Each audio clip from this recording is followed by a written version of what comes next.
បាទសូមស្វាគមន៍មកកាន់ Channel Easy Tech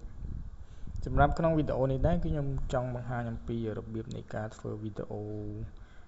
primitive វីដេអូ primitive បែបលក្ខណៈយើងយក AI មកបង្កើតវាអញ្ចឹងណាអញ្ចឹងដើម្បីយើងធ្វើវីដេអូ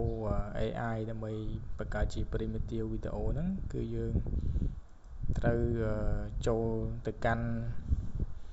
នៅក្នុង Microsoft Edge មកយើងបើក Google បន្ទាប់មកយើងបើក Google មកហើយយើង search ពាក្យ art list ដើម្បីយើងចូលទៅកាន់ website របស់ AI ហ្នឹងបន្ទាប់មកយើង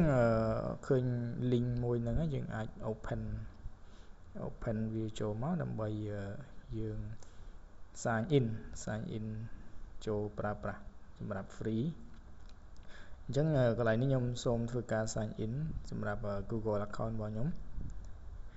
អញ្ចឹងយើង click កន្លែង Google នេះមកបន្ទាប់មកយើង select account Google ដែលយើង add នៅក្នុង computer របស់យើងអញ្ចឹងវានឹងចូលមកកាន់ home page របស់ AI tool មួយហ្នឹងអញ្ចឹងយើងចូលទៅកាន់ AI image and video new ដើម្បីយើងធ្វើការ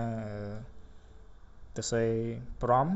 ដើម្បីយើង create ជារូបភាពយើង create ជារូបភាពសិនបន្ទាប់មកចាំយើងបានរូបភាពហ្នឹងហើយចាំយើងយកទៅធ្វើជាវីដេអូនៅក្នុង link ហ្នឹងដដែលទេអញ្ចឹងនៅក្នុងវីដេអូហ្នឹងគឺខ្ញុំមាន prompt បែបអញ្ចឹងខ្ញុំដាក់និយាយអំពីវីដេអូ vlog សម្រាប់អាចថាកូនក្មេងអាយុពី8ទៅ10ឆ្នាំហ្នឹងទៅដើម្បីគាត់ឲ្យគាត់អង្គុយញ៉ាំសាច់អាំងអីចឹងណានៅតាមមាត់ស្ទឹងឬក៏មាត់ទឹកបឹងក្នុងព្រៃចឹងណាមើលទៅឃើញស្អាតហើយវាមានរូបទឹកជ្រោះនៅពីក្រោយនៅអីចឹងទៅដើម្បីយើងឲ្យ AI ហ្នឹងវាផលិតអា prompt ដែលយើងបានសរសេរយើងចង់បានហ្នឹងណាអញ្ចឹងយើងអង្គុយចាំវាបន្តិចមកគឺវាឥឡូវវា generate បានមកហើយអញ្ចឹងយើងចុចដើម្បី animate យើងចុច animate គឺយើងឲ្យវា suggest camera zoom អីចឹងណាបន្ទាប់មកវា suggest ហ្នឹងអាហ្នឹងខ្ញុំអត់កែអីទេខ្ញុំចុច animate for free នេះមកដើម្បីឲ្យវា generate ជាវីដេអូបានន័យថាមុនមិញហ្នឹងគឺវាផលិតជារូបភាពសិនហើយឥឡូវយើងចាប់ផ្ដើមធ្វើការផលិតជាវីដេអូអញ្ចឹងយើងអង្គុយចាំតិចទៅអាចថារយៈពេលដូចជា2នាទីព្រោះ generate វីដេអូវារាំងយូរជាងរូបភាពណាអញ្ចឹងយើងចាំតិចមកឥឡូវបាន 20% ហើយ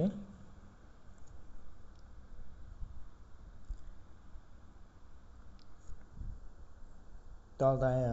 វីដេអូហ្នឹងវាចូលទៅដល់ 100% អាហ្នឹងទើបយើងអាចមើលជាវីដេអូយើងយកទៅកាត់ផុសនៅក្នុង channel YouTube ឬក៏ channel Facebook TikTok ដែលយើងចង់ផុសទៅលើ platform ណាមួយអញ្ចឹងណា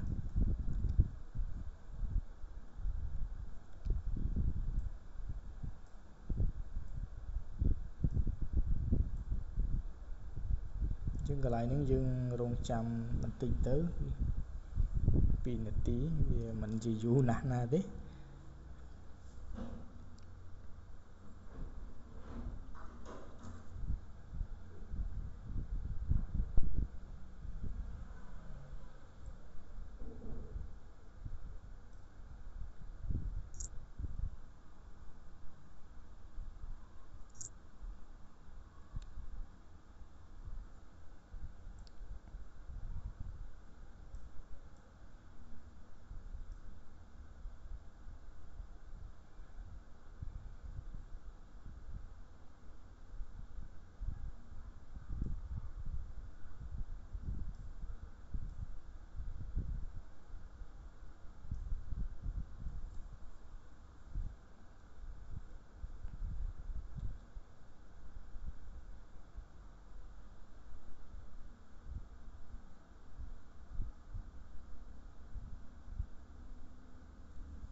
នេះឥឡូវយើងបានជាវីដេអូហ្នឹងហើយ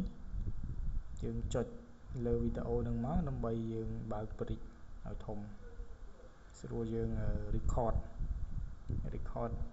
ជាវីដេអូសម្រាប់យកទៅទុកផុសតែបើយើង subscribe អាហ្នឹងយើងអាចចុច download បានប៉ុន្តែខ្ញុំអត់បាន subscribe ទេអញ្ចឹងខ្ញុំគ្រាន់តែចុចដើម្បី bridge វាហើយខ្ញុំ record ជាវីដេអូអញ្ចឹងវីដេអូរបស់ខ្ញុំមានតែប៉ុណ្្នឹងទេគឺដល់ទីបញ្ចប់ហើយអញ្ចឹងសូមបងប្អូនកុំភ្លេចចុច like ចុច subscribe ហើយនិង comment channel របស់ខ្ញុំផងខ្ញុំនឹងមានវីដេអូបរៀនអំពីរបៀបនៃការធ្វើរបស់ផ្សេងៗទៀតនៅក្នុងវីដេអូក្រោយបាទសូមអរគុណ